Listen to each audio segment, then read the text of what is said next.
नमस्कार छात्रों, आज हम व्याकरण विभाग के वाक्य के भेद जो हमने पिछली तासिका में देखे थे उसके बारे में जानकारी हासिल करेंगे।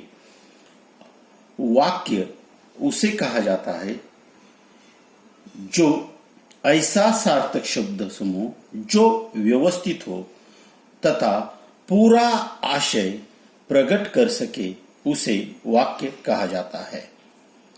वाक्य के दो भेद होते हैं, अर्थ के आधार पर और रचना के आधार पर। अर्थ के आधार पर वाक्य की 8 भेद है। 1 विधानार्थक वाक्य, 2 निषेधार्थक वाक्य, प्रश्नार्थक वाक्य, आज्ञार्थक वाक्य, इच्छावाचक या इच्छार्थक वाक्य, संदेहार्थक वाक्य, संकेतार्थक वाक्य और 8वां भेद था विस्मयार्थक वाक्य। इन वाक्यों के भेदों के बारे में हमने जानकारी हासिल की थी। ये जो 8 भेद आपने देखे लिखे होंगे, आज हम वाक्य के जो भेद है उनमें से रचना के आधार पर जो भेद है उनकी जानकारी हासिल करेंगे। रचना के आधार पर, रचना के आधार पर 3 भेद। 1 सरल वाक्य, संयुक्त वाक्य और मिश्र वाक्य। यह रचना के आधार पर 3 भेद है। सबसे पहले हम सरल वाक्य के बारे में जानकारी हासिल करेंगे। सरल वाक्य जिस वाक्य में एक ही मुख्य क्रिया हो उसे सरल वाक्य कहते हैं। यानी जिस वाक्य में एक ही क्रिया होती है, अन्य क्रियाएं नहीं होती, एक ही मुख्य क्रिया होती है, उसे सरल वाक्य कहा जाता है। जैसे रात के समय लोग अपने अपने घरों में सो जाते हैं, यानी सोने की जो मुख्य क्रिया है यहाँ पर दिखाई देती है। यानी इस वाक्य में हमें एक ही क्रिया है सोने की, वह मुख्य क्रिया है। 2 उनका खिला हुआ चेहरा मुरझा गया।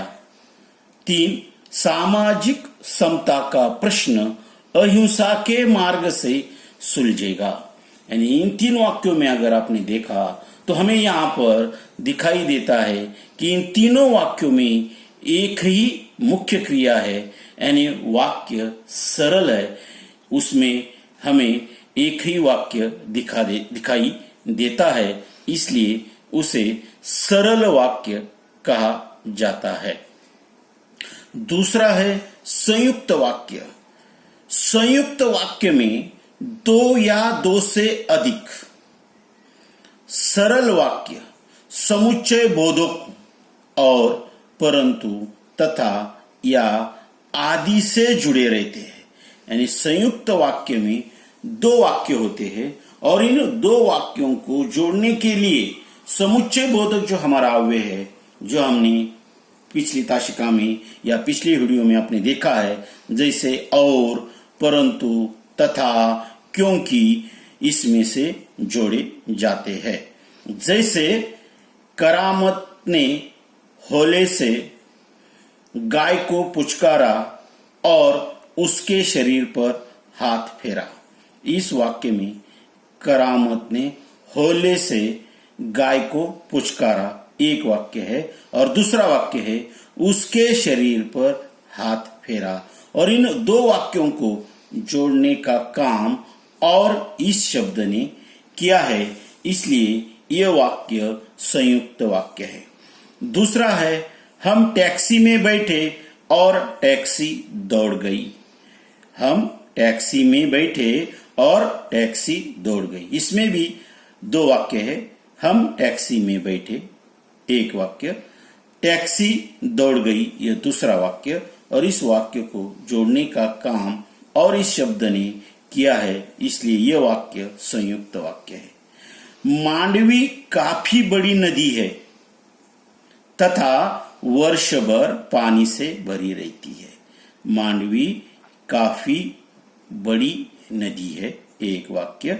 दूसरा वाक्य है वर्ष भर पानी से भरी रहती है, यह दूसरा वाक्य। इन दो वाक्यों को जोड़ने का काम तथा इस शब्द ने किया है, इसलिए यह वाक्य संयुक्त है। बादल गरज रहे हैं और बिजली चमक रही है। बादल गरज रहे हैं, बिजली चमक रही है। इन दो वाक्यों को जोड़ने का काम यहाँ पर और इस शब्द ने किया है, इसलिए इसे संयुक्त वाक्य कहा जाता है। मिश्र वाक्य तीसरा प्रकार, जिस वाक्य में एक प्रधान और शेष आश्रित उपवाक्य हो उसे मिश्र वाक्य कहते हैं। इस वाक्य में देखिए परिभाषा में, जिस वाक्य में एक प्रधान यानी एक मुख्य वाक्य और शेष आश्रित उपवाक्य हो, यानी उस वाक्य पर दूसरा वाक्य क्या होता है, आश्रित होता है, यानी गौण होता है, लेकिन उसके साथ वो आ जाता है, इसलिए उसे मिश्र वाक्य कहते हैं। जैसे मैंने वह सौगंध नहीं बेचूंगा जो मेरा संस्कार बन गई है। मैं वह सौगंध नहीं बेचूंगा एक वाक्य है, और इस वाक्य पर जो मेरा संस्कार बन गई है, इस पहले वाक्य यह प्रधान वाक्य है और उस पर आधारित आश्रित जो मेरा संस्कार बन गई है, इसलिए यह वाक्य क्या है, यह वाक्य मिश्र वाक्य है। दूसरा वाक्य देखिए, संतरी को जैसा कहा गया था उसने वैसा ही किया। यानी एक वाक्य संतरी को जैसा कहा गया था उसने वैसा ही किया, एक वाक्य दूसरे वाक्य पर आश्रित होता है, इसलिए उसे मिश्र वाक्य कहा जाता है। तीसरा है, उन्होंने रसोई घर की पिंपियां टटोली जो खाली थी। यानी रसोई घर में जो पिंपियां थी वो उसने टटोली, देखी जो खाली थी। यानी एक वाक्य दूसरे वाक्य पर आश्रित होता है, इसलिए उसे क्या कहा जाता है, मिश्र वाक्य। जिस वाक्य में एक प्रधान और शेष आश्रित उपवाक्य हो उसे मिश्र वाक्य कहते हैं।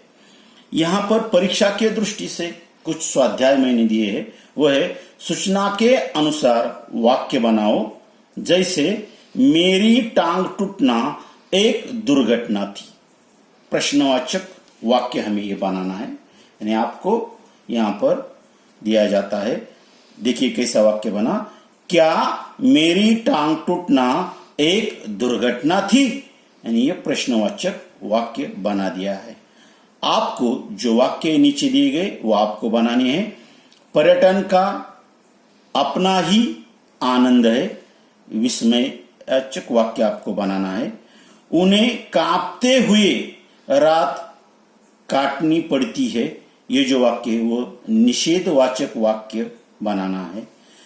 तुम्हें अपना ख्याल रखना चाहिए,